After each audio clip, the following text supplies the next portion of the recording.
নমস্কাৰ ভালে আছে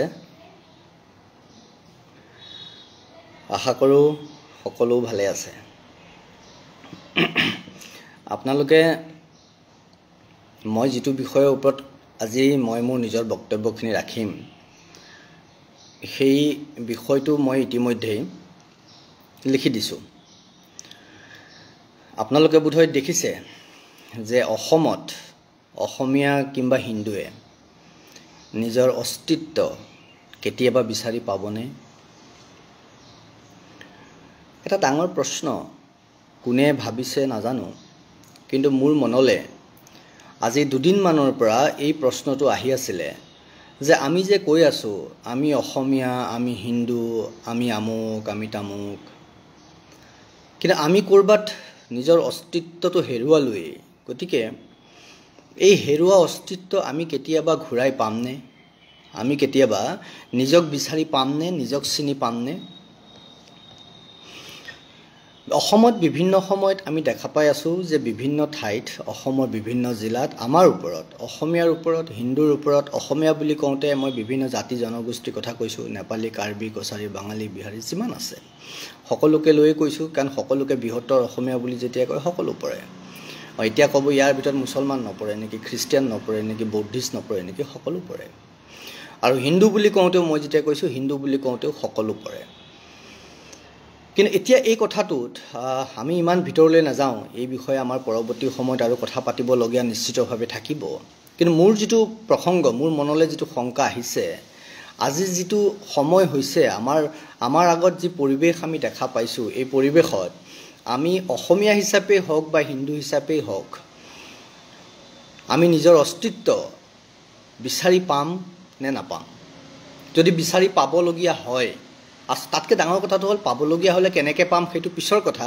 কিন্তু তাৰ প্ৰথম কথাটো হল যে আমি নিজৰ অস্তিত্ব আসলতে বিচাৰিছো নে নাই বিচৰা আমি নিজৰ অস্তিত্ব বিচাৰিছো নে নাই বিচৰা বহুদিন আগতে মই আপোনালোকক এষাৰ কথা কৈছিলো আপোনালোকৰ হয়তো বহুতৰ মনত আছে আৰু বহুতৰ মনত নাই যেতিয়া মই কৈছিলো যেতিয়া আমাৰ গাঁৱত ভাওনা হৈছিল আমি যেতিয়া সুধিছিলো কাৰোবাক এইবাৰ গাঁৱত ভাওনা কি হ'ব তেতিয়া আমাক কৈছিল যে উলংগ মুনিৰ বস্ত্ৰহৰণ নামৰ এখন নাটক হ'ব ভাওনা হ'ব তেতিয়া আমি হাঁহিছিলো আৰে উলংগ মুনিৰ বস্ত্ৰহৰণটো কি বস্তু ভাই যদি মুনিজন যদি সেই মানুহজন বা সেই ঋষিজন যদি উলংগই হয় যদি কোনোবা এজন ব্যক্তি উলংগই হয় তেওঁৰ আকৌ বস্ত্ৰ হৰণ কৰিব লগিয়া কি থাকে সেইটো আমাৰ কাৰণে তেতিয়া সাঠৰ আছিল কিন্তু আজি আহি সময়ৰ পৰিৱৰ্তনৰ লগে লগে আমি দেখা পালো যে উলংগ মুনিৰ বস্ত্ৰহৰণ কথাটো যদিও শুনিবলে বা কবলে এটা বেলেগ ধৰণৰ বা অন্য বিপৰীতমুখী বা নিগেটিভ কথা বা অলপ তৰল কথা যেন লাগে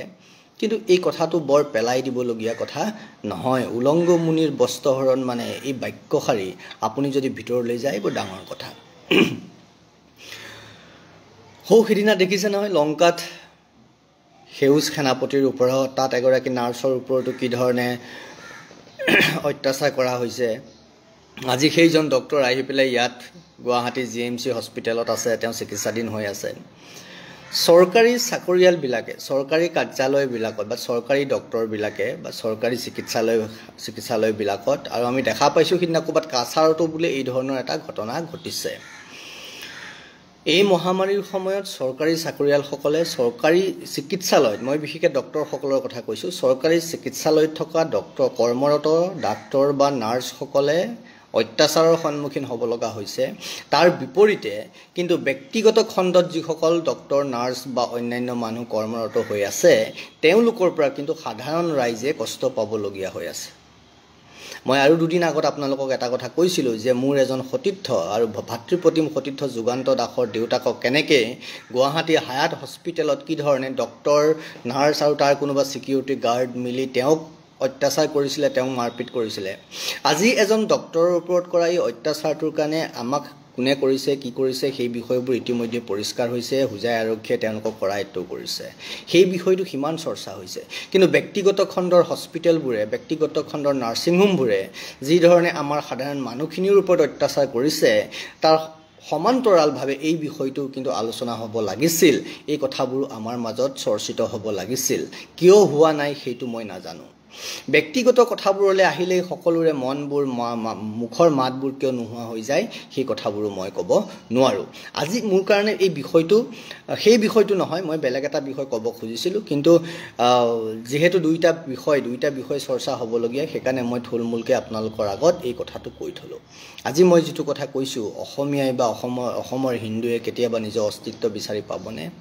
এজন হিন্দু সেউজ সেনাপতি হিন্দু, আৰু যেনেকৈ আপোনাৰ হায়াত হস্পিটেলত, গুৱাহাটী হায়াত হস্পিটেলত যি ধৰণে, হায়াত হস্পিটেলৰ মালিকজনৰ নাম বোলে কিবা ৰাজীৱ ৰহমান নে ৰাজীৱ আহমেদ শইকীয়া নে ৰাজীৱ আহমেদ শইকীয়া, ৰাজীৱ ৰহমান শইকীয়া, মই সম্পূৰ্ণকৈ নামটো নাজানো, মোক কোনোবা এজনে কৈছে। তাতো কিন্তু তেওঁৰ তাত থকা ডক্টৰৰ দ্বাৰা প্ৰহত হৈছে এজন হিন্দুৱেই, যুগান্ত দাস। এই গোটেই কথাবোৰ আপোনালোকে বিবেচনা কৰিব, আপোনালোকে চিন্তা কৰিব। এই প্ৰসংগটোলৈ মই যাব খোজা নাই। মই আচলতে এটা কথা ক'ব খুজিছোঁ। আজি কিছুদিনৰ পৰা মই পৰম পুৰুষ সিদ্ধাৰ্থ গৌতম বুদ্ধ, মানে ভগৱান গৌতম বুদ্ধৰ বিষয়ে কিছু চৰ্চা কৰি আছিলোঁ, কিছু অধ্যয়ন কৰি আছিলোঁ। বুদ্ধদেৱৰ জীৱনীৰ বিষয়ে মই পঢ়া শুনা কৰি আছিলোঁ। বিভিন্ন ধৰণৰ চ'ৰ্চৰ পৰা, বিভিন্ন ধৰণৰ গ্ৰন্থৰ পৰা মই আহৰণ কৰিব খুজিছোঁ। তো তেওঁ যেতিয়া দীক্ষা দি আছিলে, গৌতম বুদ্ধই তেওঁৰ ভিক্ষুসকলৰ আগত এটা খুব ধুনীয়া কথা কৈছিলে। ভিক্ষুসকলক মানে তেতিয়া গৌতম বুদ্ধক আটাইতকৈ বেছি অত্যাচাৰ কৰা, কষ্ট দিয়া ৰজাজন আছিলে অজাতশত্ৰু, হয়নে? মগধৰ সেই সময়ত ৰজা, যিজন ব্যক্তিয়ে নিজৰ দেউতাকক কাৰাবন্দী কৰি পেলাই ৰজা হৈছিলে, মগধৰ ৰজা হৈছিলে অজাতশত্ৰু নামৰ। সেই অজাতশত্ৰু যেতিয়া বুদ্ধদেৱক বুজি পাই, বুদ্ধদেৱৰ চিন্তা চৰ্চা বুজি পাই তেওঁৰ ওচৰত শৰণ ল'লে, তেওঁ অনুগামী হ'ল, তেওঁ নিজৰ গুৰু হিচাপে মানি ল'লে, তেতিয়া অজাতশত্ৰুৱে এটা কথা সুধিছিল যে ভগৱান, যে প্ৰভু, আপুনি যি কথা কৈছে যে অহিংসা কৰিব লাগে, আমি হিংসাৰ পথলৈ যাব নালাগে, তেতিয়াহ'লে মইতো ৰজা, আমাৰ যিসকল সৈন্য আছে, সেনাবাহিনীত যিসকল সেনাপতি আছে, যিসকল মানুহ আছে, তেওঁলোকতো আপোনাৰ ভিক্ষু হৈ গৈছে, তেওঁলোকে ৰাজকাৰ্য এৰি দিছে। গতিকে আমি এতিয়া কি কৰোঁ? চব যদি এই ধৰণে নিজৰ দায়িত্ব এৰি, যিটো ৰজাৰ বা সেনাপতিৰ যিটো দায়িত্ব, সেনাৰ যিটো দায়িত্ব, অহিংসা নীতি যদি লয়, তেতিয়াহ'লে আমাক যদি কোনোবাই আক্ৰমণ কৰে, আমাক যদি কোনোবাই ক্ষতি কৰিবলৈ আহে, আমাক যদি কোনোবাই নষ্ট কৰিবলৈ আহে, তে আমি আমাৰ সীমা, মানে আমি ভূমি ৰক্ষাৰ কাৰণে আমি কি পদ্ধতি অৱলম্বন কৰা উচিত হ'ব? আমি আমাৰ নাৰী বোৱাৰীৰ সতীত্ব ৰক্ষাৰ কাৰণে, আমি আমাৰ সাৰ্বভৌমত্ব ৰক্ষাৰ কাৰণে, আমি আমাৰ ধৰ্ম ৰক্ষাৰ কাৰণে, সংস্কৃতি ৰক্ষা কৰাৰ কাৰণে কি কৰা উচিত হ'ব? যদি আপুনি কোৱাৰ মতে অহিংসাই শ্ৰেষ্ঠ ধৰ্ম হয়, তেতিয়া ভগৱান বুদ্ধই এটা সাধু কৈছিল। আজি সেই সাধুটোৰ আলমত মই ক'ব খুজিছোঁ আপোনালোকক যে আমাৰ অসমীয়া মানুহখিনিৰো সেই ধৰণৰ এটা অৱস্থা হৈছে, অসমত থকা হিন্দুখিনিৰো সেই ধৰণৰ এটা অৱস্থা হৈছে, আৰু সেইকাৰণে আজি আমাক সকলোৱে তুচ্ছ তাচ্ছিল্য কৰিব পাৰিছে বা আমাক য'তে ত'তে মাৰপিট কৰিব পাৰিছে। সিদিনা দেখিলে হাজোতো গাড়ীৰ ওপৰত ডেড বডি এটা পোৱা গৈছে, তাকো কোনোবাই মাৰিছে। আদাবাৰীত, গুৱাহাটী আদাবাৰীত বোলে কিবা এখন তৰ্কাতৰ্কি লাগিছিলে, হাজো গাড়ীৰ ওপৰত এটা মৃতদেহ ওলাইছে। মই বাৰম্বাৰ কৈছোঁ, হাজো কৃষ্ণ বৈশ্যৰ কথাটো মই কৈছোঁ আপোনালোকৰ আগত, বিভিন্ন সময়ত কৈছোঁ। হাজো সনাতন ডেকাৰ কথা আছে, গুৱাহাটী নাৰেংগী নুনমাটিৰ আপোনাৰ ঋতুপৰ্ণ পেগুৰ কথা ওলাব, এনেকুৱা বহুত কথা ওলাব, আৰু অসমৰ গাঁৱে ভূঞে বিভিন্ন ঠাইত যদি যায় এই গোটেই কথাবোৰ আপোনালোকে দেখা পাব। তো মই সেইবোৰ পুনৰাবৃত্তি কৰিব খোজা নাই, কিন্তু মই ক'ব লগা কথাটো এইটো, যেতিয়া অজাতশত্ৰু নামৰ মগধৰ সেই ৰজাই যেতিয়া বুদ্ধক এই কথাটো কৰিলে, এই প্ৰশ্নটো সুধিলে, তেতিয়াহ'লে আমি কেনেকৈ আমাৰ দেশ, আমাৰ ভূমি, আমাৰ ধৰ্ম, আমাৰ সংস্কৃতি আমি ৰক্ষা কৰিব পাৰিম? তেতিয়া বুদ্ধই এটা সাধু ক'লে। সাধুটো কি?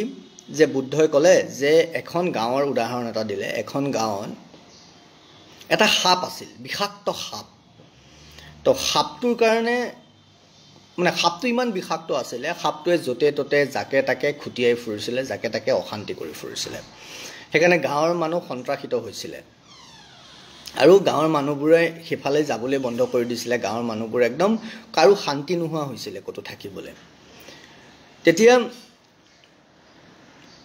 এদিন সেই ৰাস্তাটো দি এজোপা গছ আছিলে, বটগছ এজোপা আছিলে, বটগছজোপাৰ তলতে সাপটো থাকে, আৰু সাপটোৱে অত্যাচাৰ কৰিছিলে, মানে সন্ত্ৰাসৰ সৃষ্টি কৰিছিলে সাপটোৱে। তে সেই গছজোপাৰ তলেদি এদিন এজন ভিক্ষুক গৈ আছিলে, মানে বুদ্ধৰ ভিক্ষুক এজন গৈ আছিলে। যেতিয়া ভিক্ষুকজন পাৰ হৈ গৈছে, তেতিয়া ভিক্ষুকজন সেই গছজোপাৰ তলত জিৰণি ল'লে। ভিক্ষুকজনে সেই বৰগছজোপাৰ তলত বহিলে, বহি পেলাই জিৰণি ল'লে। জিৰণি লওঁতে সাপটো আহিলে। হয়নে সাপটো আহিলে সাপটো অহাৰ লগে লগে তেতিয়া যেতিয়া ভিক্ষুকজন অটল ভিক্ষুকজন নিৰ্ভীক ভিক্ষুকজনৰ না তেওঁৰ মৃত্যুৰ ভয় আছে না তেওঁৰ মনত কিবা শংকা আছে তেওঁৰ একো নাই তেওঁ সুস্থিৰ হৈ আছে তেওঁ জানে তেওঁ কোন হয় তেওঁ কিয় হয় তেওঁ কিয় ভিক্ষুক হৈছে গোটেই কথাখিনি তেওঁ জানে কাৰণ তেওঁ ভিতৰৰ পৰা বলিয়ান হৈছে হয়নে তেওঁ চেতনাৰ দ্বাৰা পৰিচালিত হৈছে নিজৰ চেতনাৰ দ্বাৰা নিজৰ আবেগৰ দ্বাৰা নিজৰ জ্ঞানৰ দ্বাৰা তেওঁ পৰিচালিত হৈছে সাপটোৱে তেওঁক হৈ ভয়ানক সাপটোৱে বিষাক্ত সাপটোৱে তেওঁক বাৰে বাৰে ক্ষতি কৰিবলৈ বাৰে বাৰে তেওঁক ভয় খুৱাবলৈ চেষ্টা কৰিলে কিন্তু ভিক্ষুকজনে যেতিয়া কোনো ধৰণৰ ৰিয়েকশ্যন নেদেখুৱালে তেতিয়া সাপটোৱে সুধিলে যে আপোনাৰ মৰিবলৈ ভয় নাই তেতিয়া ভিক্ষুকজনে ক'লে নাই আমি বহুত আগতেই এইবোৰ এৰি থৈ মৃত্যুৰ ভয় অন্যান্য বিভিন্ন ভয়বোৰ আমি এৰি থৈ পেলাই আমি নিজকে নিজৰ চেতনাৰ দ্বাৰা পৰিচালিত হৈছোঁ কিন্তু সাপটোক ভিক্ষুকজনে উল্টাই ক'লে যে তোমাৰ কিন্তু মৃত্যু খুব সোনকালে আহিব বোলে কেনেকৈ কাৰণ তুমি সন্ত্ৰাস চলাইছা তুমি সন্ত্ৰাস মানুহবোৰক তুমি অশান্তি কৰিছা অত্যাচাৰ কৰিছা হয়নে গতিকে তুমি ইয়াৰ পৰা আঁতৰি থাকা তুমি এইটো পৰা আঁতৰি থাকা নহ'লে কিন্তু তোমাক এই মানুহবোৰ লগ হৈ এদিন তোমাক মাৰি পেলাব আৰু তোমাৰ সন্ত্ৰাস কিন্তু বেছি দিন নাথাকিব তেতিয়া সাপটোৱে সুধিলে যে মই মোৰ জীৱন ৰক্ষা কৰিবলৈ কি কৰা উচিত তেতিয়া ভিক্ষুকজনে ক'লে যে মই তোমাক এইটোৱে ক'লোঁ যে তুমি এই মানুহখিনিৰ ওপৰত বা এই সমাজখনৰ ওপৰত এই ঠাইখিনি যিটো সন্ত্ৰাস কৰিছা সেই সন্ত্ৰাসটো কৰিবলৈ বন্ধ কৰি দিয়া হ'ল ভিক্ষুকজন কৈ পেলাই গুচি গ'ল তাৰপিছত সাপটোৱে কি কৰিলে মানে হিংসুক নহ'বলৈ ক'লে সাপটোক তে সাপটোৱে কি কৰিলে ঠিক আছে এওঁ অহিংসাৰ বাণী দি থৈ গ'ল তো সাপটো অহিংসাৰ কথা চিন্তা কৰিলে অহিংসা বুজি পালে এজন বৌদ্ধ ভিক্ষুৱে কোৱাৰ কাৰণে তেওঁ অহিংসাৰ কথাটো তেওঁ বুজি পাই কি কৰিলে বুজি পাই এতিয়া তেওঁৰ লগত যিহেতু একো নকৰে কোনোবাই তেওঁক লাঠিৰে মাৰি থৈ যায় শিলগুটি মাৰি থৈ যায় সেইফালে গ'লে তো সাপটোৱে একোৱে নকৰে এটা কাকো নোখোৱাও হ'ল ৰাতি পালে কিবা খায় নাপালে নাখায় হয়নে সাপটো একদম সাধাৰণ সাপ এটা হৈ গ'ল আৰু লাহে লাহে এনেকুৱা হ'ল খাবলৈ নোপোৱা হ'ল সাপটো মানে এটা সাধাৰণ পৰি থকা শুকাই যোৱা ৰছীৰ নিচিনা হৈ গ'ল সাপটো গাঁৱৰ ল'ৰাবোৰে আহি খেলিবলৈ ধৰে মানে নেগুৰত গছক মাৰি দিয়ে হয়নে শিলগুটি দলিয়াই তো সাপটোৱে একো নকৰে কাৰণ সাপটো অহিংসাৰ পাঠ পঢ়াই থৈ গ'ল এজন ভিক্ষুকে তো তেওঁ অহিংস হৈ গ'ল সেইকাৰণে তেওঁ একো নকৰা হৈ গ'ল বহুদিনৰ পিছত এদিন আকৌ সেই ভিক্ষুকজন সেইফালেৰে পাৰ হৈ গৈ আছিলে যেতিয়া ভিক্ষুকজন সেইফালেৰে পাৰ হৈ গৈ আছিলে তেতিয়া সাপটোৰ সেই অৱস্থাটো দেখি ভিক্ষুকজন কাষ চাপি গ'ল গৈ সাপটোক সুধিলে আৰে তোমাৰ এই অৱস্থাটো কিয় তোমাৰ আজি এই অৱস্থাটো কিয় হ'ল তেতিয়া সাপটোৱে ভিক্ষুকজনক ক'লে যে আপুনিতো কৈছিলে অহিংসাৰ নীতি অৱলম্বন কৰিব লাগে মই সন্ত্ৰাস কৰিব নালাগে মই কাকো ক্ষতি কৰিব নালাগে মই ভয় খুৱাব নালাগে হয়নে মই কাকো অত্যাচাৰ কৰিব নালাগে আপুনি মোক কৈছিলে নহ'লে মোৰ জীৱনলৈ শংকা আহিব বুলি আপুনি কৈছিলে এতিয়া যেতিয়া এই কথাটো হ'ল তেতিয়া ভিক্ষুকজনে হাঁহিলে বৌদ্ধ ভিক্ষুকজনে হাঁহি পেলাই ক'লে যে মই তোমাক হিংসুক নহ'বলৈ কৈছিলোঁ মই তোমাক অত্যাচাৰী নহ'বলৈ কৈছিলোঁ কিন্তু তোমাৰ নিজস্ব যিটো চৰিত্ৰ তোমাৰ নিজস্ব স্বকীয়তা তোমাৰ নিজস্ব যিটো প্ৰবৃত্তি এটা সাপৰ যিটো প্ৰবৃত্তি নিজক ৰক্ষা কৰিবলৈ নিজৰ ভোজনৰ কাৰণে নিজৰ খাদ্যৰ কাৰণে যিখিনি কৰিব লাগিব সেইখিনি কৰিবলৈতো তোমাক মানা কৰা নাছিলোঁ নহয় মই বুজি পালেনে যে তুমি নিজক ৰক্ষা কৰিবলৈ মই মানা কৰা নাছিলোঁ নিজৰ খাদ্য বস্তুৰ কাৰণে নিজৰ ঠাইৰ কাৰণে সেইখিনি সুৰক্ষা কৰিবলৈ মই মানা কৰা নাছিলোঁ তুমি নিজে আনক অশান্তি নকৰিবা তুমি কাৰোৰ অশান্তিৰ কাৰণ যাতে নোহোৱা তোমাক সেইটোহে কৰিব দিছিলোঁ কিন্তু তোমাক যদি কোনোবাই আক্ৰমণ কৰিবলৈ আহে তোমাক যদি কোনোবাই নষ্ট কৰে তোমাৰ থকা ঠাই তোমাৰ ভূমি তোমাৰ হেৰিয়াত যদি তোমাক নষ্ট কৰে তোমাৰ সন্মুখৰ পৰা যদি তোমাৰ আহাৰ কাঢ়ি লৈ যায় কোনোবাই তেতিয়াহ'লে তোমাৰতো এই হ'ব ন অৱস্থা তেতিয়া সাপটোৱে বুজিলে তাৰমানে যেতিয়াই আমি নিজৰ স্বকীয়তা নিজৰ স্বাভিমান নিজৰ ভূমি কিবা এটা কথাত এইজনে বুজাই দিলে ভিক্ষুকজনে বুজাই দিলে কি বুজালে তেওঁ নুবুজিলে আজি আমাৰ অসমত থকা অসমীয়া বা হিন্দুৰো সেই অৱস্থাটো হোৱা নাই নে সেই সাপটোৰ নিচিনা আমাক কোনোবাই ধৰ্ম নিৰপেক্ষতাৰ কথা ক'লে আমি বুজি পালোঁ আমাক কোনোবাই ভাতৃত্ববোধৰ কথা ক'লে আমি বুজি পালোঁ আমাক কোনোবাই সমতাৰ কথা ক'লে আমি বুজি পালোঁ আমাক কোনোবাই সমন্বয়ৰ কথা ক'লে আমি বুজিলোঁ আৰু আমি সেই ধৰণে কৰিলোঁ কৰি কি কৰিলোঁ সেই সাপটোৰ নিচিনাকৈ নিজৰ স্বকীয়তা নিজৰ অস্তিত্ব নিজৰ সংস্কৃতি নিজৰ চিনাকি এৰি দিলোঁ হেৰুৱাই পেলালোঁ সেইকাৰণে বাৰে বাৰে আমাৰ ওপৰত আক্ৰমণ কৰিব পৰা হ'ল আমাক তুচ্ছ তাচ্ছিল্য কৰিব পৰা হ'ল তাৰ কাৰণে আহি আজি অসমীয়াৰ সংজ্ঞা বিচাৰিব লগা হ'ল অসমত আমি হিন্দু বুলি ক'লে হিন্দুৰ ওপৰত মাৰপিট কৰিব পৰা হ'ল আৰু অসমীয়াক লৈ তাচ্ছিল্য কৰিব পৰা হ'ল সেই সাপটোৰ নিচিনাকৈ কিয়নো আমি বেলেগৰ দ্বাৰা শুনি আধা শুনিলোঁ আধা নুবুজিলোঁ কিবা বুজিলোঁ কিবা নুবুজিলোঁ আৰু ভাবিলোঁ যে আমি কি কৰিব লাগিব আনক ক্ষতি কৰিব নালাগে লাগিলে কোনোবাই আমাক ক্ষতি কৰি থাকক সেইকাৰণে আজি অসমীয়াৰ মাটি গ'ল হয়নে আজি অসমীয়া মাটিহীন হ'ল আজি অসমৰ হিন্দু ভূমিহীন হ'ল মাটিহীন হ'ল অসমৰ ছোৱালী বোৱাৰী ধৰ্ষিতা হৈছে পদে পদে অসমৰ খেতি পথাৰ অসমৰ হিন্দুৰ হাতৰ পৰা ক্ৰমান্বয়ে নোহোৱা হ'বলৈ ধৰিছে অসমৰ ৰাজনৈতিক অৰ্থনৈতিক ক্ষেত্ৰখনত অসমীয়া তথা হিন্দুৰ প্ৰভুত্ব নোহোৱা হ'বলৈ ধৰিছে কাৰণ আমি সমন্বয়ৰ নামত ধৰ্ম নিৰপেক্ষতাৰ নামত নিজৰ চিনাকি নিজৰ স্বকীয়তা নিজৰ সভ্যতা নিজৰ সংস্কৃতি আৰু নিজৰ ধৰ্ম ক'ৰবাত হেৰুৱাইছোঁ ক'ৰবাত জলাঞ্জলি দিছোঁ এই অসমীয়াই এই হিন্দুৱে বুজি পাবনে কথাবোৰ ঘূৰাই আনিব পাৰিবনে নিজৰ সেই হেৰুৱা স্বাভিমান সেই সংস্কৃতি আমি ভাতৃত্ববোধত সমন্বয়ত বিশ্বাস কৰোঁ আমাৰ কাৰণে কাৰো যাতে ক্ষতি নহয় সেইটো নিৰ্ধাৰণ কৰা দায়িত্বটো আমাৰ কিন্তু বেলেগে যদি আমি একো নকৰাকৈ ক্ষতি কৰিছে তাৰ কাৰণে মোৰ ভূমি মোৰ সংস্কৃতি সভ্যতা ৰক্ষাৰ কাৰণে প্ৰয়োজনত আমিও অস্ত্ৰ তুলি ল'বলগীয়া হ'লে ল'ব লাগিব যুদ্ধ কৰিব লাগিলে কৰিব লাগিব যি কথা বুদ্ধই সেই ৰজাজনক বুজাইছিল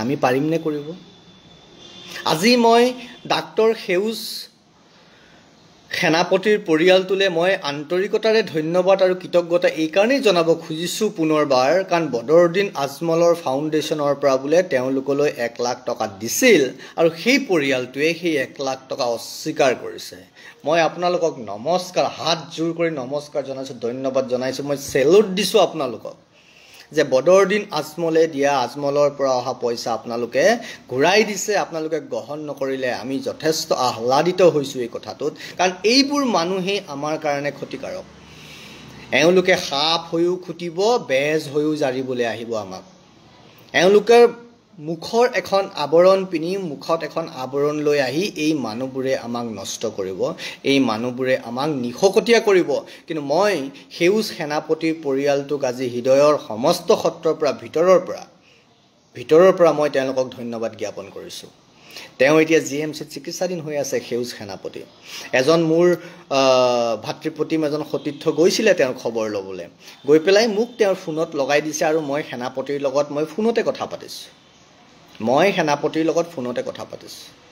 আৰু সেনাপতিৰ অসমৰ প্ৰতি হিন্দু সভ্যতা সংস্কৃতিৰ প্ৰতি যি মই একাগ্ৰতা দেখা পাইছোঁ মই সঁচাকৈ খুব ভাল পাইছোঁ খুব অনুপ্ৰাণিত হৈছোঁ আৰু সেনাপতিৰ পৰিয়ালে বদৰুদ্দিন আজমলৰ নিচিনা এই মানুহবোৰৰ মুখাধাৰী এই মানুহবোৰৰ এই 1 লাখ টকাটো গ্ৰহণ নকৰি এক নিদৰ্শন দাঙি ধৰিছে বুলি ভাবিছোঁ যি সময়ত আমাৰ মাজৰ এচাম মানুহে সেই ধৰণৰ মৌলানা মুফতিবোৰৰ আৰু এই ধৰণৰ চল চাতুৰিৰে আমাক কিনিব খোজা আমাৰ আবেগ আমাৰ মন আমাৰ সংস্কৃতি আমাৰ নাৰী ছোৱালী বোৱাৰীক কিনিব খোজা সেই চাম মানুহৰ ভৰিত পৰিছে আৰু তেনে এক পৰিস্থিতিত তেনে এক পৰিৱেশত ডাক্তৰ সেউজ সেনাপতিৰ পৰিয়ালে যে বদৰুদ্দিন আজমলৰ 1 লাখ টকা নস্যাৎ কৰিলে গ্ৰহণ নকৰিলে সেই কথাটোৱে কিন্তু আজি অসমীয়াৰ চকু খোলাৰ প্ৰয়োজন আছে কাৰণ তেওঁলোকে আমাক মাৰিব আকৌ তেওঁলোকে আমাক সেই ধৰণে আমাক সব ফালৰ পৰা নষ্ট কৰিব আমাক হত্যা কৰিব পদ্ধতিগতভাৱে আমাৰ সভ্যতা সংস্কৃতি এফালৰ পৰা নষ্ট কৰি যাবলৈ সিহঁতৰ আখৰিক প্ৰবৃত্তিবোৰৰ দ্বাৰা আমাক গ্ৰাস কৰিবলৈ চেষ্টা কৰিব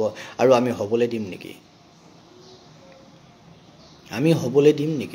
আমি দি আছোঁ আজিলৈকে সি কোনোবাই ধৰ্ম নিৰপেক্ষ বুলিয়ে কওক বা জাতীয়তাবাদ বুলিয়ে নকওক যিয়ে নকওক জাতীয়তাবাদ মানে আমাৰ জাতীয়তাবাদটো কি অসমীয়াক বিক্ৰী কৰা এই যে উলংগমুনিৰ বস্ত্ৰহৰণ, মানে আজি শেষ কৰিছোঁ সমস্তখিনি। মাটি গ'ল, ঘৰ বাৰী গ'ল, খেতি পথাৰ গ'ল, বজাৰ গ'ল, ৰাজনৈতিক ক্ষমতাও এক প্ৰকাৰে গৈছে আমাৰ হাতৰ পৰা, অৰ্থনৈতিক প্ৰভুত্ব গৈছে, সাংস্কৃতিকভাৱে আমি দুৰ্বল হৈছোঁ।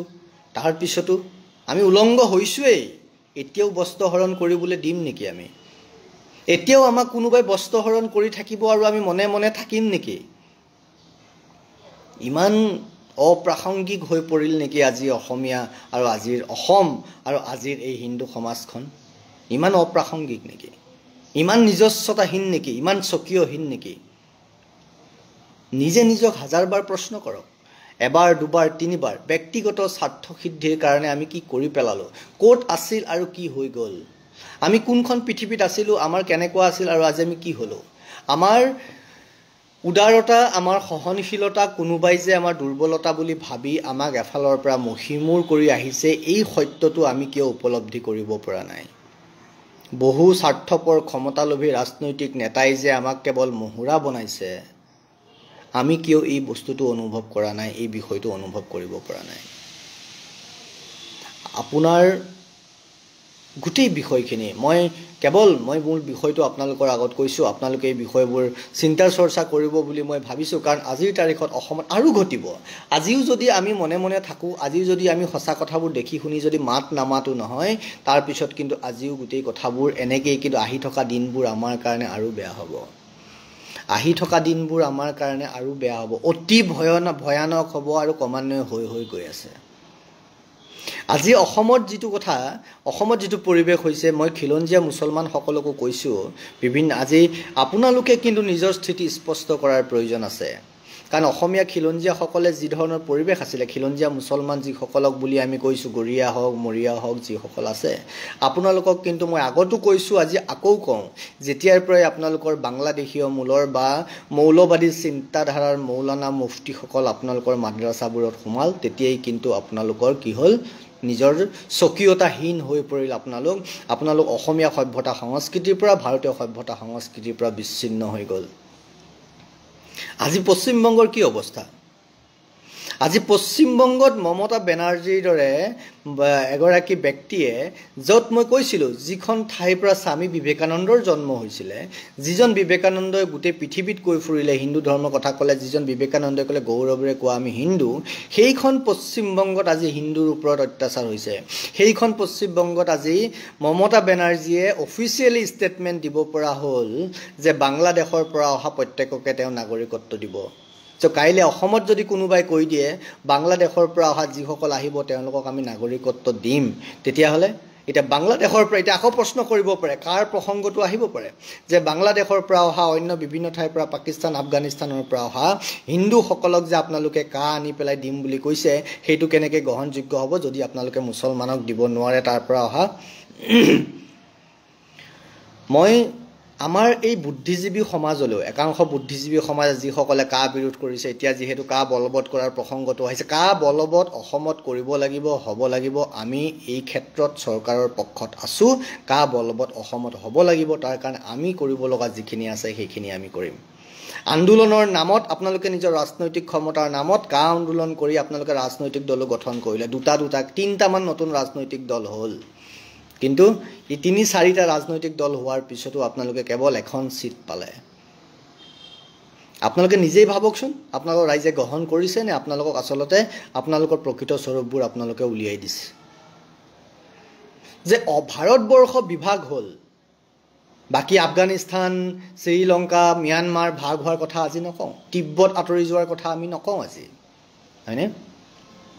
কিন্তু এই যে পাকিস্তান হ'ল, কিহৰ ভিত্তিত হ'ল? ধৰ্মৰ ভিত্তিত হ'ল। বাংলাদেশ কিহৰ ভিত্তিত হ'ল? ধৰ্মৰ ভিত্তিত হ'ল। কিন্তু ভাৰতবৰ্ষ আজিও আমি ছেকুলাৰ হৈ থাকিলোঁ, ধৰ্ম নিৰপেক্ষ হৈ থাকিলোঁ। ভাৰতবৰ্ষক য'ত মুছলমানৰ কাৰণে দুখনকৈ দেশ দি দিয়া হ'ল, তাৰপিছত তেওঁলোকৰ কাৰণে আৰু দেশ আছে। মুছলমানৰ কাৰণে পৃথিৱীত পাকিস্তান আৰু বাংলাদেশক বাদ দিও আৰু 52খন দেশ আছে। তালৈ যাওক যদি যায়, তেওঁলোকে কিয় গ্ৰহণ নকৰে? আৰবে মুছলমানক কিয় গ্ৰহণ নকৰে? এইখিনি মুছলমানক আমি কিয় গ্ৰহণ কৰিম? যদি আৰবেই গ্ৰহণ কৰিবলৈ দিগদাৰ পায়, ভাৰতে কিয় গ্ৰহণ কৰিব ভাই? আৰু তেওঁলোকে আহি আমাৰ সংস্কৃতি নষ্ট কৰিব, তেওঁলোকে আহি আমাৰ ছোৱালী বোৱাৰীৰ সতীত্ব হনন কৰিব, তেওঁলোকে আহি আমাৰ গৰু হত্যা কৰিব, তেওঁলোকে আহি আমাৰ গৰু চুৰ কৰিব, ডকাইত কৰিব, ড্ৰাগছৰ ব্যৱসায় কৰিব, বিভিন্ন ধৰণৰ কথা কৰিব। কিন্তু হিন্দুজন ক'লৈ যাব? কিন্তু আমাৰ দুখৰ কথাটো কি জানে? মমতা বেনাৰ্জীৰ নিচিনা মানুহ যেনেকৈ আমাৰ ভাৰতবৰ্ষত আছে, ৱেষ্ট বেংগলত আছে, আমাৰ অসমতো আছে এইবোৰ বিষাক্ত বস্তু। এই বিষাক্ত মানুহবোৰক আপোনালোকে উপলব্ধি কৰক, আপোনালোকে চিনি পাওক। হিন্দু পৃথিৱীৰ য'তেই নাথাকক কিয় ভাৰতবৰ্ষলৈ আহিলে ভাৰতবৰ্ষ হিন্দুৰ পিতৃপুৰুষ কোনোবাই মানক চাহে নামানক, কোনোবাই আজিৰ পৰা 600, 700, 800 বছৰ আগৰ বুৰঞ্জীৰ কথা কৈ তাকো বিদেশীয়ে লিখা। কোনোবাই সিদিনা দেখিছোঁ যে অসম বুৰঞ্জীৰ অথেণ্টিক অসম বুৰঞ্জীখন হ'ল বোলে এডৱাৰ্ড গেইটে লিখা। এডৱাৰ্ড গেইট কোন? এডৱাৰ্ড গেইট কোন?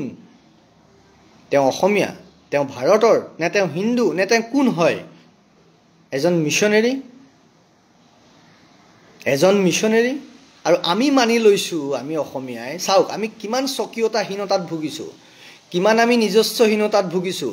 এজন বিদেশীয়ে লিখি থৈ যোৱা এখন বুৰঞ্জীক আমি অথেণ্টিক বুৰঞ্জী বুলি কৈছোঁ। এজন ব্ৰিটিছে, এজন বাহিৰৰ মানুহে লিখি থৈ যোৱা বুৰঞ্জীক আমি কি বুলি কৈছোঁ? অথেণ্টিক বুৰঞ্জী বুলি কৈছোঁ, আমি গ্ৰহণ কৰিছোঁ। আমাৰ বিড়ম্বনা চাওক। বাহিৰৰ মানুহে কোৱা কথাবোৰ সদায় সঁচা, সদায় সঁচা। আমাৰ সংস্কৃতি নষ্ট কৰা মানুহবোৰে কোৱা কথাবোৰ সদায় সঁচা। কিন্তু মোৰ ঘৰখনৰ ভিতৰত থকা মানুহে যে মোৰ সংস্কৃতি নষ্ট কৰিছে, মোৰ ঘৰৰ কাষত থকা মানুহজনে যে মোৰ মাটি দখল কৰিছে, মোৰ ছোৱালী বোৱাৰীৰ সতীত্ব হনন কৰিছে, সেইটোলৈ আমি চকু দিয়া নাই। আমি কেৱল দৌৰি ফুৰিছোঁ কিহত? ক্ষমতাৰ বা কিবা সহজতে পোৱা কিবা এটা বিষয়ত আমি দৌৰি ফুৰিছোঁ। আৰু তাৰ মাজত যিসকলে নিজৰ স্বকীয়তা ৰাখি, নিজৰ স্বাভিমান ৰাখি যিসকল আগবাঢ়িব খুজিছে, তেওঁলোকক অপমানিত কৰিছোঁ, তেওঁলোকক তুচ্ছ-তাচ্ছিল্য কৰিছোঁ, তেওঁলোকক নানা প্ৰকাৰে বদনাম কৰিবলৈ চেষ্টা কৰিছোঁ।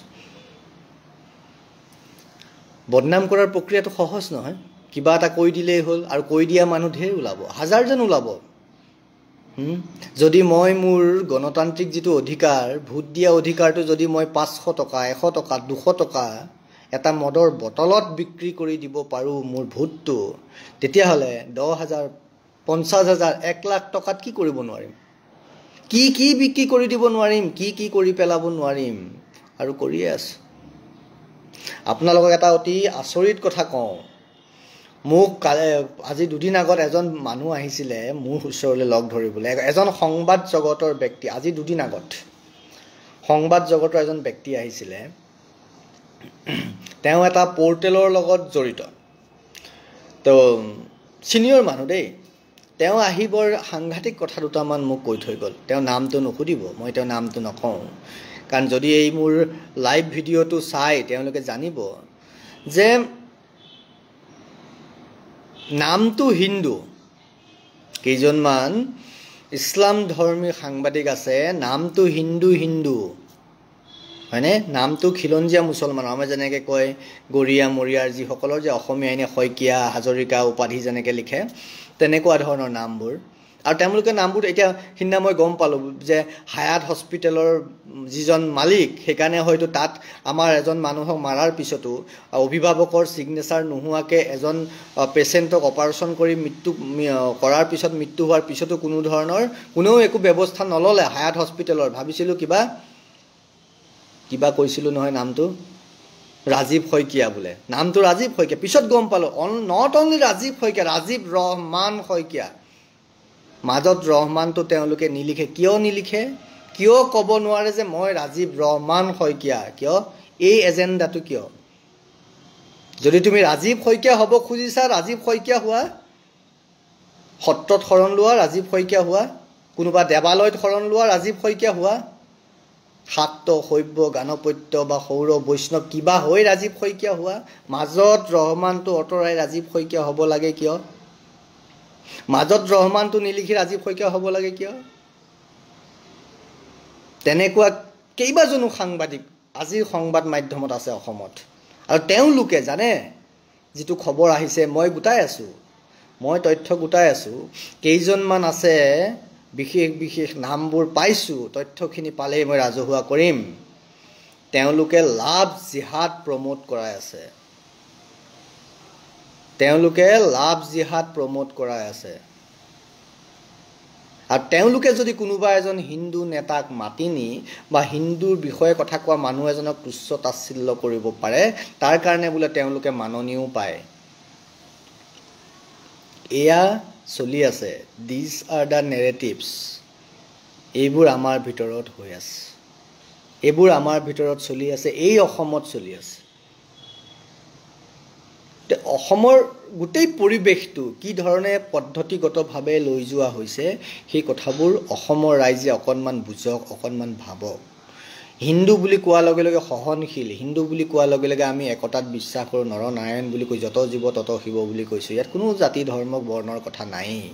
যিবোৰ আছে বুলি আমি কৈছোঁ সেইবোৰ বেলেগে দেখুৱাই দিয়া, আৰু তাৰ মাজত বেলেগে সৃষ্টি কৰা, আমাৰ মাজত বিভেদ সৃষ্টি কৰা এটা প্ৰক্ৰিয়া, যিটো ভগৱান বুদ্ধৰ বিষয়ে অধ্যয়ন কৰি থাকোঁতে মই যিখিনি বুজিছিলোঁ যে আমাৰ মাজত তেতিয়াও সেই আসুৰিক প্ৰবৃত্তিৰ মানুহবোৰ আছিল, আজিও আছে। যেনেকৈ মহাভাৰতৰ দিনত আছিল, ৰামায়ণৰ দিনত আছিল, আজিও আছে, আজিও আছে। আৰু এইটো এটা প্ৰক্ৰিয়া, এইটো থাকিবই। তাৰ পৰা যিসকলে বুজি পায়, যিসকলে উপলব্ধি কৰিব পাৰে, সেইসকলে চিন্তা কৰিব।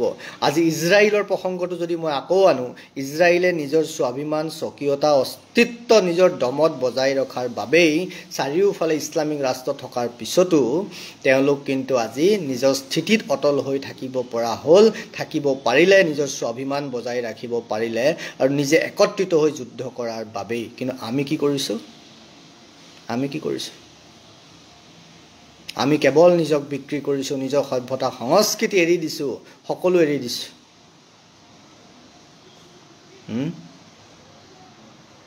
আমি বহুত জাতীয়তাবাদীৰ হাতত আমি পিন্ধিছোঁ, আমি মুকলিকৈ ক'ব পাৰোঁ এই ধৰণৰ আমি পিন্ধিছোঁ।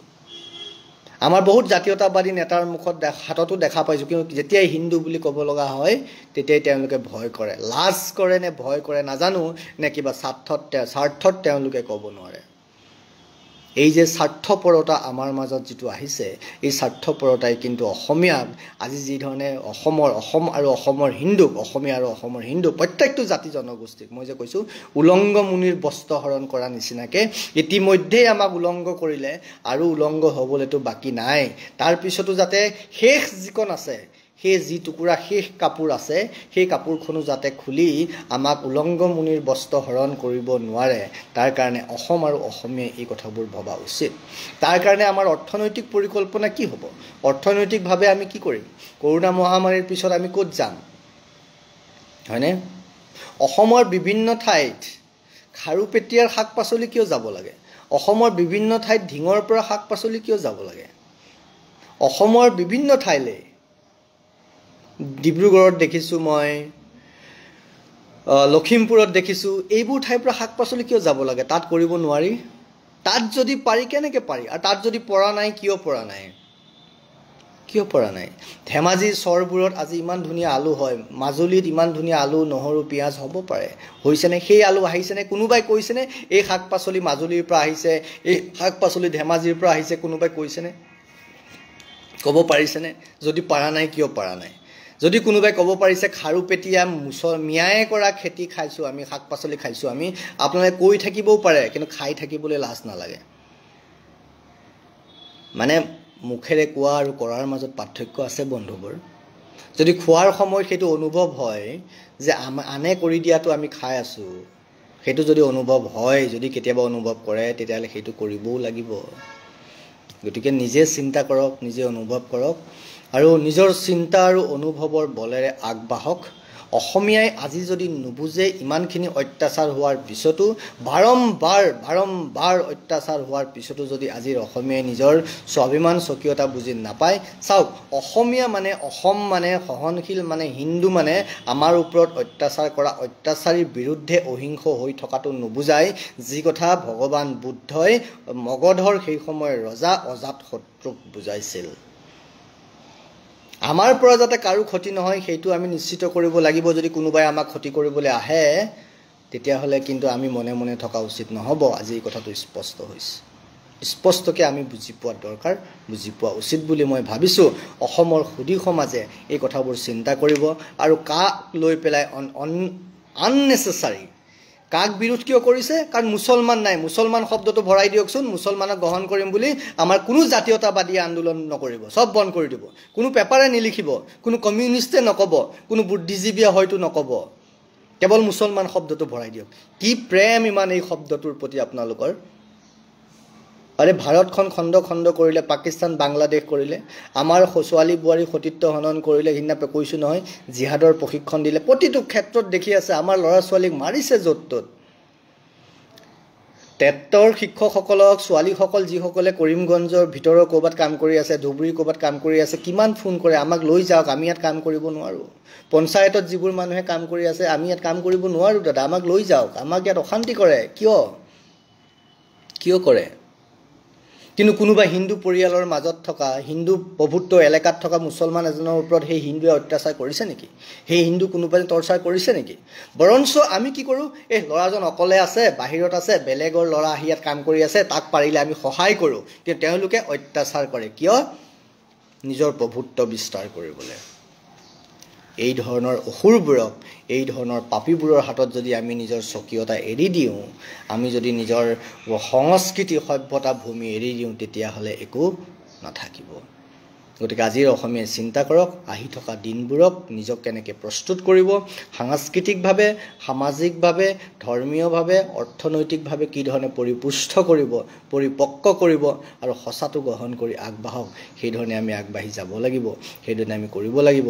আৰু মই অসমৰ ৰাইজলৈ এই বিষয়খিনি ৰাখি, মোক ভাল পাওক চাহে মোক বেয়া পাওক, সঁচাটো কৈছোঁ, সঁচাটো কম, কাৰণ মই এটা চিন্তা লৈ পেলাই আগবাঢ়িছোঁ। গতিকে মই মোৰ চিন্তাৰ ক্ষেত্ৰত মই কম্প্ৰমাইজ কৰিব নোৱাৰোঁ আৰু মই কম্প্ৰমাইজ নকৰোঁ। যিয়ে নহওক কিয়, যিকোনো ধৰণৰ পৰিৱেশ পৰিস্থিতিৰ লগত সন্মুখীন হ'বলৈ মই প্ৰস্তুত হৈ আছোঁ। অসমৰ ৰাইজক কৈছোঁ, আপোনালোকে নিজেই চিন্তা কৰক। যদি মই কৈ থকাবোৰৰ ক'ৰবাত সত্যতা বিচাৰি পায়, তেতিয়াহ'লে গ্ৰহণ কৰিব, আৰু যদি নাপায় তেতিয়াহ'লে গ্ৰহণ নকৰিব। আৰু যদি গ্ৰহণ কৰে তেতিয়াহ'লে অন্ততঃ এই কথাটো আমাক সহযোগ কৰিব, আমাৰ বাৰ্তাবোৰ যাতে মেক্সিমাম মানুহৰ ওচৰলৈ যাব পাৰে, সেইটো চিন্তা কৰিব। আৰু আমাৰ জাতি জনগোষ্ঠীবোৰক পৃথক পৃথক হোৱাতকৈ আমি কেনেকৈ একলগ কৰি ৰাখিব পাৰোঁ, সেই কথাটোও কিন্তু সকলোৱে চিন্তা কৰিব। আমি তাৰ ৰূপৰেখা তৈয়াৰ কৰিছোঁ। আহি থকা দিনবোৰত সেইবোৰো আমি আপোনালোকৰ মাজলৈ লৈ আহিম। তাৰ ওপৰতো আপোনালোকৰ সুস্থ সবল আৰু ইতিবাচক সমালোচনাত্মক আমি আপোনালোকৰ মন্তব্য বিচাৰিম। আপোনালোকে তুচ্ছ-তাচ্ছিল্যও কৰিব পাৰে বহুতে, মোৰ কোনো আপত্তি নাই। আপোনালোকৰ নিজৰ ফোন, নিজৰ কথা, নিজৰ চৰিত্ৰ, নিজৰ মানসিকতা, কোনে মোক ভালকৈ কৈছে, কোনে মোক বেয়াকৈ কৈছে, সেইজন প্ৰত্যেক ব্যক্তি নিজৰ নিজৰ মানসিকতাৰ কথা, নিজৰ নিজৰ মনৰ ভিতৰত সোমাই থকা চিন্তাধাৰাৰ কথা, নিজৰ পৰিৱেশটোৰ কথা। গতিকে কোনে পৰিৱেশত থাকি কোনে কি কৈছে সেইটো তেওঁৰ কথা, সেইটোতো মই চম্ভালিব নোৱাৰোঁ, সেইটো মোৰ দায়িত্বও নহয়। সেইকাৰণে কোনোবাই যদি ভালকৈ কৈছে সেইটোও গ্ৰহণ কৰিছোঁ, কোনোবাই যদি বেয়াকৈ কৈছে তাকো গ্ৰহণ কৰিছোঁ। তাৰপিছতো এই কথাখিনি এইকাৰণেই কৈ আছোঁ, কাৰণ মই জানো মই কি কৰিব লাগিব, কাৰণ মই জানো মই কি কৰি আছোঁ, কাৰণ মই জানো মই কোন হয়, মই ক'ৰ পৰা আহিছোঁ আৰু মই ক'লৈ যাব লাগিব। সেই কথাখিনি জানিছোঁ, বুজিছোঁ, উপলব্ধি কৰিছোঁ। এইকাৰণেই অসমৰ ৰাইজৰ আগত, হিন্দু সমাজৰ আগত এই কথাখিনি বিভিন্ন সময়ত উপস্থাপন কৰি আহিছোঁ। বন্ধুবৰ, আজিও কৈছোঁ, আপোনালোকে সঁচাবোৰ দেখক, সঁচাবোৰ বুজক, উপলব্ধি কৰক। খন্তেকীয়া বা কোনো ধৰণৰ এনেকুৱা কিছুমান পন্থা নল'ব, যি পন্থাই আহি থকা দিনবোৰক আপোনালোকক একেবাৰে নষ্ট কৰি পেলাব পাৰে। বহু গ'ল, অসমীয়াৰ বহু শেষ হ'ল, বহু নোহোৱা হৈ গ'ল। এবাৰ অনুভৱ কৰক, সকলোৱে জানে, সকলোৱে বুজে। গ্ৰহণ কৰক, গ্ৰহণ কৰক, গ্ৰহণ কৰক আৰু সেইধৰণে আগবাঢ়ক। আমি আছোঁ আপোনালোকৰ লগত। বিচাৰিব, যেতিয়াই বিচাৰিব, যেনেকৈয়ে বিচাৰিব, আমাৰ সাধ্য অনুসৰি আমি সেইধৰণে আপোনালোকক সহায় সহযোগ কৰিবলৈ প্ৰস্তুত। কিন্তু জাতীয় সত্তা, হিন্দু চেতনা জাগৰণৰ ক্ষেত্ৰত, হিন্দু সভ্যতা সংস্কৃতিক অসমৰ বিভিন্ন জাতি জনগোষ্ঠী একত্ৰিত কৰাৰ ক্ষেত্ৰত আমাক যদি কোনোবা অপসংস্কৃতিয়ে বা কোনোবা বৈদেশিক চিন্তাই, বৈদেশিক শক্তিয়ে বা কিবা যদি সন্ত্ৰাসবাদী চিন্তাধাৰাই আমাৰ মাজত অশান্তিৰ সৃষ্টি কৰে, আমি কিন্তু সেইবোৰৰ বিৰুদ্ধে মনে মনে নাথাকোঁ।